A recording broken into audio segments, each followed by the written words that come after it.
Hello YouTube, this is Mystikaal, aka Sandra, and I am going to do a little rant on Miss Kelly Price from R&B Divas. But first, little station note. It's been a while since I did a video. I didn't even cover the finales on the shows that I was covering, but you know, at the time stuff was happening, going on, and by the time I got back together it was like 3-4 weeks later, and you know, by that point, who cares?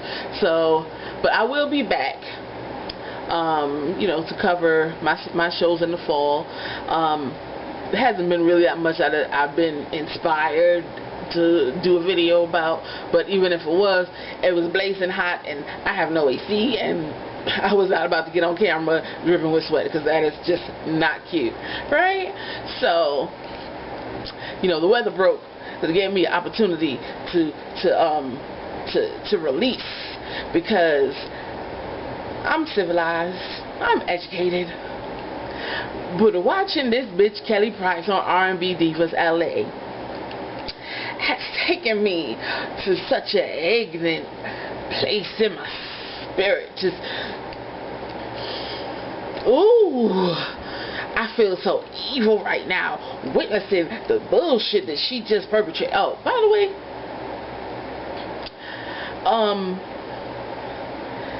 this is gonna be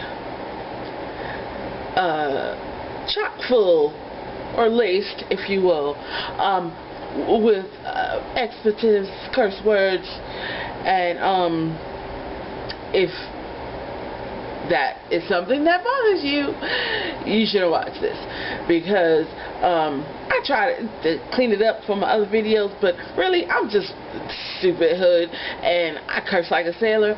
So you know, that part of me that I try to keep under lock and under control, because I'm not finna catch a case, she about to come out right now. Boogie Down Sandra, because I'm from the Bronx, Boogie Down Bronx. Boogie Down Sandra is about to be in full effect on this video. So, you know, those with the delicate sensibilities, move along, because you ain't gonna want to watch this if you are so sensitive, please. So yeah, R&B Divas LA. If you don't watch this show, more the better for you. I don't know why I'm watching this shit anyway. But Kelly Price, I don't even want to do a whole fucking rundown. I just want to go in on this particular bitch for this particular section, because in this episode and the one from last week, we see them trying to get together the Not Your Mama monologue. And you know, Kelly brought this idea to the women on the first episode of the season, and you know, this is her idea that they should get together and tell their stories, and you know, do their version of the vagina monologues, and you know, so it was her idea. But then, as time wore on, where they must have selected a date, because in this episode they're talking about, you know, they got 3 weeks. I'm like, 3 weeks? Who was trying to throw together some like a production in 3 weeks? Like, that is just, that's not professional. That doesn't make no damn sense. It's just, okay, so take it back. She brought the idea and then proceeded to do fuck all to put it into fruition. So, you know, apparently, you know, these chicks ain't got nothing else to do. So this is their focus right now. All they talk about is these Not Your Mama's monologues. And they, you know, they trying to get it together, they trying to work it out. And Kelly is off gallivanting, doing whatever the fuck it is that she's so busy doing. Which, by the way, why is it no one anywhere knows what it is that you are supposed to be doing? Because, I don't know, do you have an album out? Do you have engagements? Are people going to see you perform other than this open mic night shit that you have? I mean, you just act like you are just, you know, you are touring the world. Like, bitch, have a seat. Have a seat. Have several seats. Have the whole motherfucking stadium. Sit your ass down somewhere. Okay. That's one thing. So you brought the idea, but then you didn't do anything with it. You had a conversation every once in a while, but you know, did you book a space? Did you solidify what the show was going to be? And did you bring any? No, you did nothing. So Shantae Moore took it upon herself, because they are all there and ready to work, and so they want to get their stuff together and start working on it, so that in the 3 weeks time or whenever this show was supposed to be put on, they would have something to do, right? So she procured a producer / director to come help them out with their production, and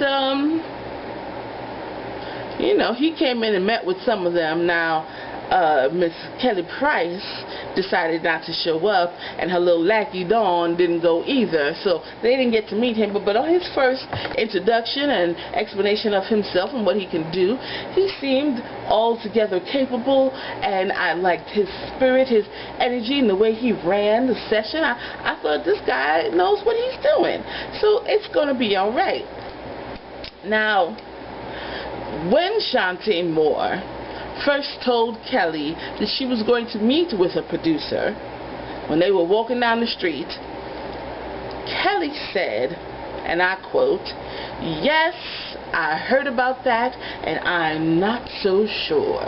Well, that's not direct. I don't know exactly how she said it, but she did say, "I heard about that." So you heard about it before. Now Shantae's telling you while you're walking down the street, after the first meeting with the dude, Lil Mo comes and tells you about it. But when you deign to make an appearance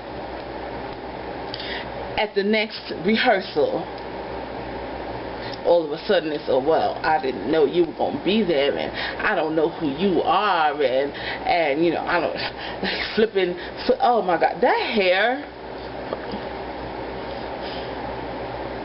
Okay, clearly I'm not, you know, of the believables, you know, but I have had a weed back in the day. It takes a lot of time, and it takes a lot of money, and I don't understand why you would go through all of that to come out looking the way she does.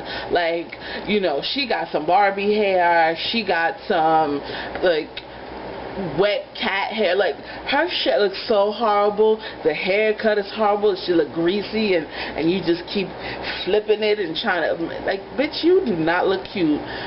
Put a hat on that shit. Put a scarf on that shit, because that shit looks horrible, and it makes you look like that ain't that good yaki. I don't know what the fuck you got. It must be synthetic. I don't even know what it is, but this shit looks horrible. It looks horrible. Okay. Going back, I keep losing my track because there's so many things about this bitch that's pissing me off. Okay, so you know, she kept flipping that hair and looking at Dawn like, you know, she was expecting Dawn to get up and do something or say something, and Dawn is scared of her own shadow. She ain't gonna say shit. You know, so they go and they have another rehearsal, and then, you know,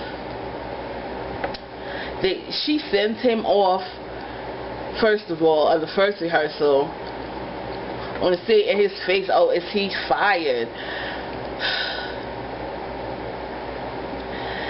Okay.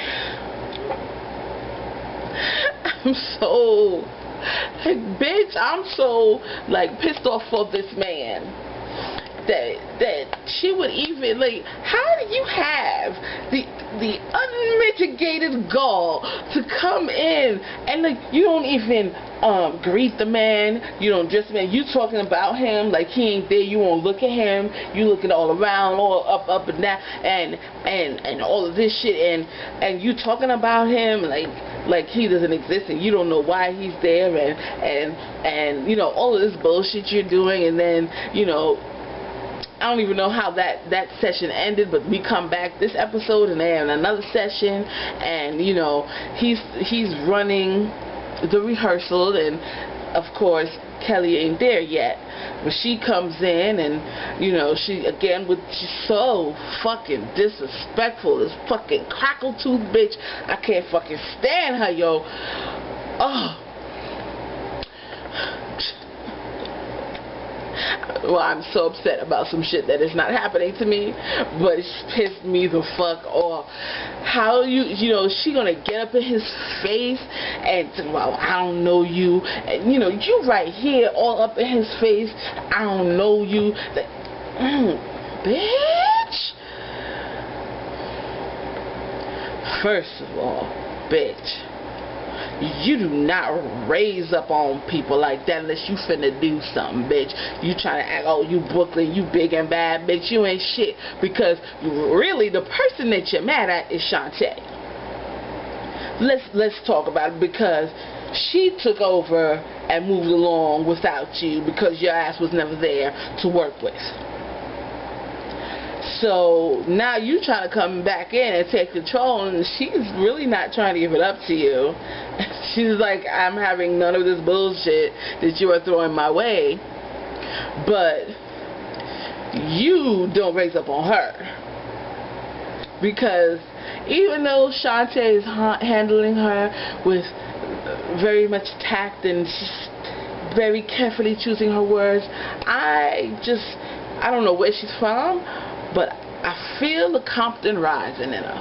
I don't know where she's from, but I know that bitch is ready to go off and blow up on Kelly. And if Kelly rose up on her the way that she did to this man, the bitch would have got punched in her motherfucking mouth. I feel it. I feel it in my soul. I know it. I know it. Okay. I'm just jumping all around. My head is a jumble. I'm just like, fucking bitch. Okay.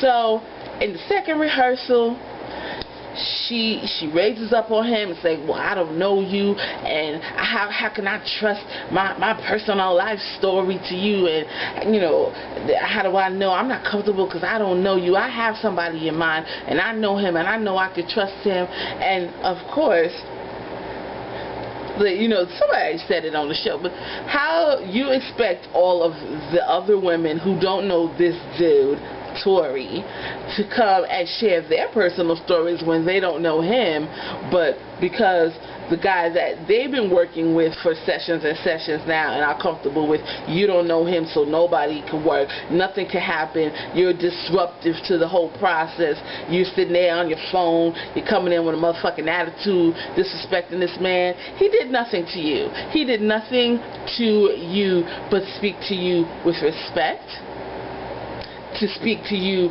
in a professional manner, to try to be diplomatic and address your concerns and try to deal with the fuckery that you are throwing in his direction, but, you know, trying to just be calm.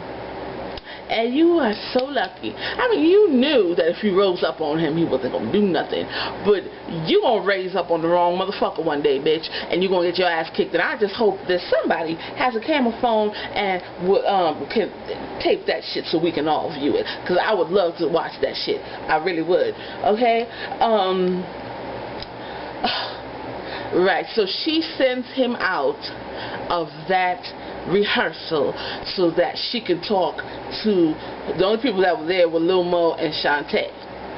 And now she's trying to flip the script on Shantae and just be like, you know, you're the one who's causing the problem.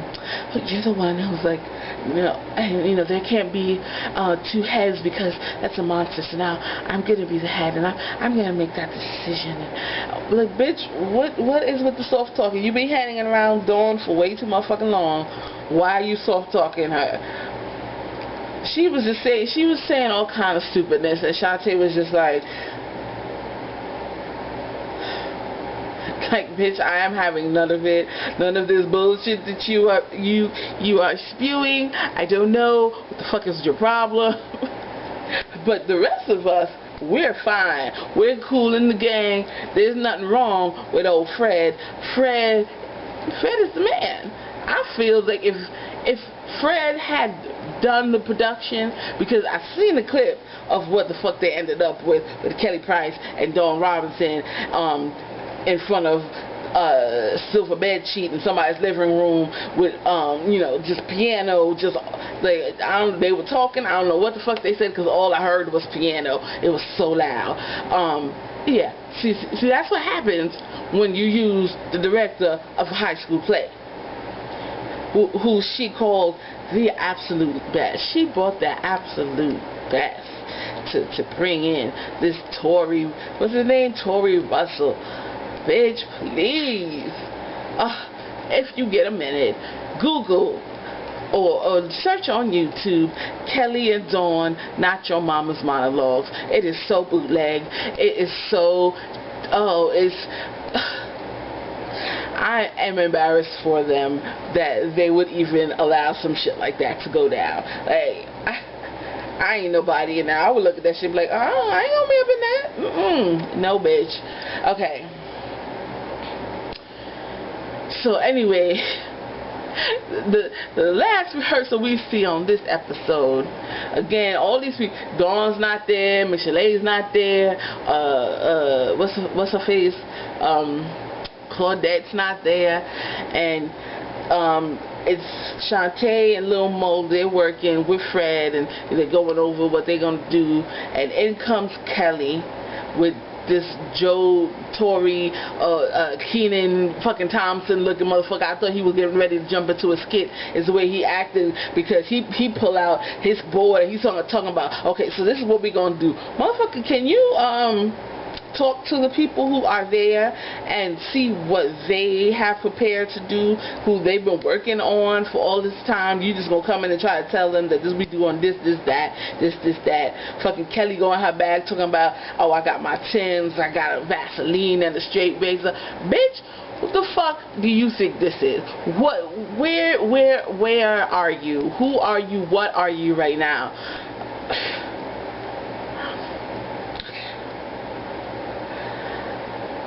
I wanted somebody to tell a bitch, well, put on the Tims and get your straight razor and your Vaseline, because what the fuck you ready to do, bitch? Jump. Who is it for? Who is it for? What did you try to, oh, yo, it's props. Props for what, bitch? Props for what?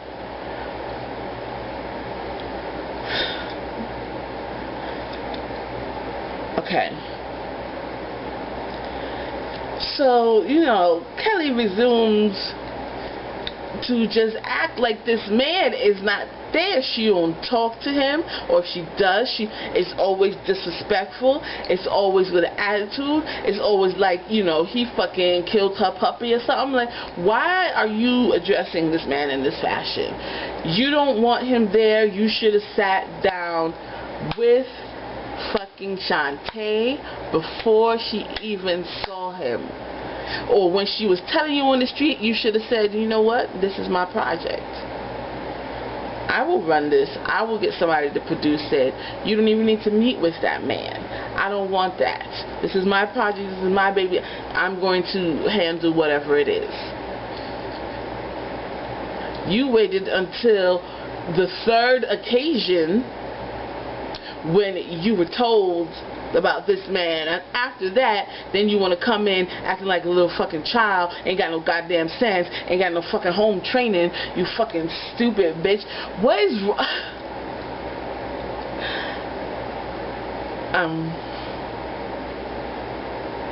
I'm so sorry. I'm trying to get it off my chest, trying to let it out, because she just pissed me off so bad. Like, it was more so for Fred. I was just so mad for Fred, because maybe in a different circumstance he would have responded in a different way. But because I feel she knew he wasn't going to respond in that way, she just took advantage of that shit and went overboard and kept going and going. And oh, I just wanted, I tell you what. That bitch right there, it couldn't have been me. This bitch you raised up on me, I'm gonna punch you in your throat to make you feel a brand new day. You gonna know about it. You gonna know about it. Shit, I beat her ass into a record contract. Maybe somebody could know about what the fuck she's doing out there. Oops. Getting a little too animated, right? Alright, so maybe somebody could know what she's doing. Maybe she could have an album out. Maybe she could be on somebody's show performing other than R&B Divas. I don't know. Maybe she could go on tour. Maybe she could actually have something going on that anybody somewhere would know about, because nobody seems to know what the fuck she's doing. I just... Somebody needs to beat her ass back into her hairdresser fucking chair so they can fix that mess that's on top of her head, because I don't even know why you would do that. And then the part that she had shaved down on the side, it looked all matted and knotted, and like, I don't know, like it had tracks, or like maybe it was braided. I don't know what the fuck it was, but it didn't look good. Just stop it. No. You gonna pay all that money, spend all that time for magic hair, you should look good. No, you don't look good. And then either that haircut, first of all, does not frame your face well, and then it just looks sloppy and like unkempt. Stop it.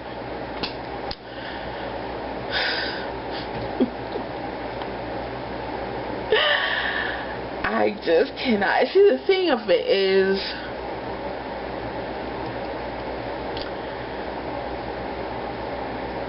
Kelly Price, I don't know if I would all the way say I liked her. I liked a friend of mine. I didn't know anything else about her. I mean, she was on Heartbreak Hotel with Whitney and them, and I think she covered As You Lay, but I don't really care for covers, so whatever. But friend of mine was my jam. Jammy jam. Like, I'm gonna have me a little musical interlude right now, because that was my jam. What? See, I was the one who picked her up when so-called friends let her down, and I was the one who took her in when that fool put her out. A true friend indeed. You see, I was there when chips was going down, but she betrayed me. Caught up with him coming in from out of town. Tell me why, Oh, but you know, the best part of that song, of course, is "This is Mr. Biggs. How you doing, Mr. Biggs? What the hell is going on? What you mean what's going on? Kelly's telling me that you're sleeping with another woman. Just because you see me with her doesn't mean I'm sleeping with her. But if you're not sleeping with her, what the hell you doing with her? I could be just talking to, or you could be just creeping with her. Now, some man to man, we both know the game. Wait a minute. You know all about heartache and pain. This is my goddaughter, and I'm just trying to protect her heart. Now, you may be the moon to her, but to me, she's a star. Can I take this fall? Like, that is my shit. Like, that's the type of song that I could just listen to again and again and never get tired of it. She had forever love for that one jam. If I knew nothing else about her besides the fact that she had that weight loss surgery, then I guess sat the fuck down and just ate herself to blowing back up. Like, really? You went through surgery, the time, the money, the fucking after side effects and all of that shit to go sit down and blow the fuck back up again? Bitch, what? I wish I would. I'm not gonna go through all that shit to go still do the same shit I'm doing now. Please. But that's all I knew about her. I didn't, you know, she wasn't in.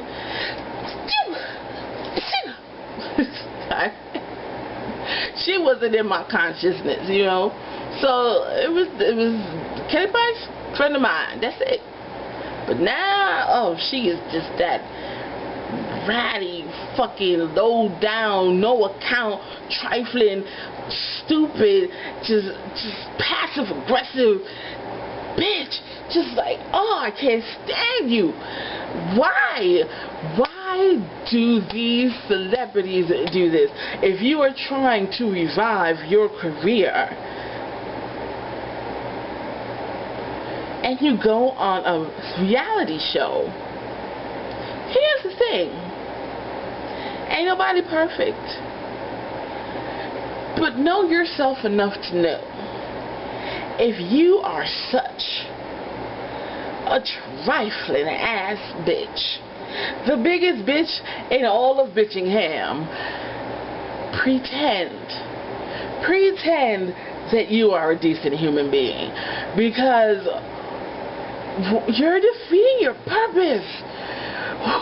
Like, nobody's gonna want you to win after watching this. Nobody's gonna want to support you. Nobody's gonna want, you know, to work with you. You're shooting yourself in the foot, and it's just so fucking stupid. I don't even know, like, can this shit be real?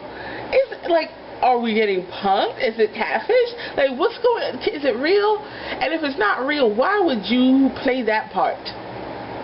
Now, you know, her stands and she's saying, oh, it's the editing, making it look like, no, motherfucker, no. People have been trying to use that editing excuse forever, since the beginning of reality TV, and it has worked. Never. So, it's not the editing. It's you acting the ass and them showing us. That's it. It's not like they spliced together a string of words to make it sound like you said a sentence. No, they showed what the fuck you gave them.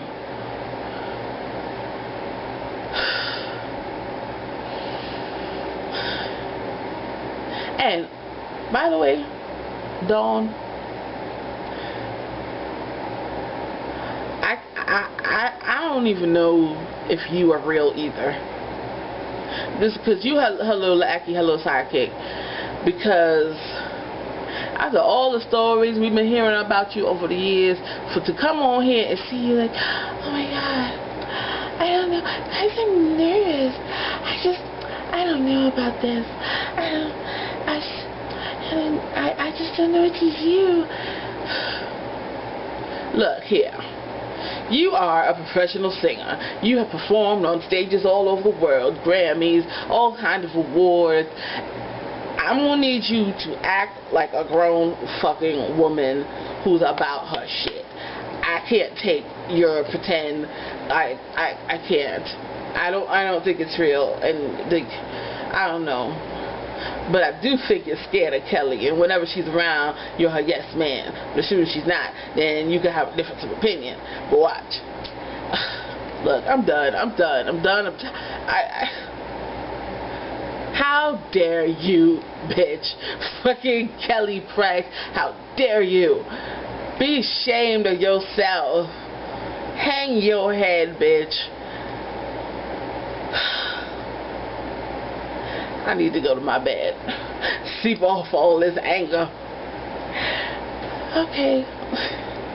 I do feel better. I just don't understand. Pero why? Pero por qué?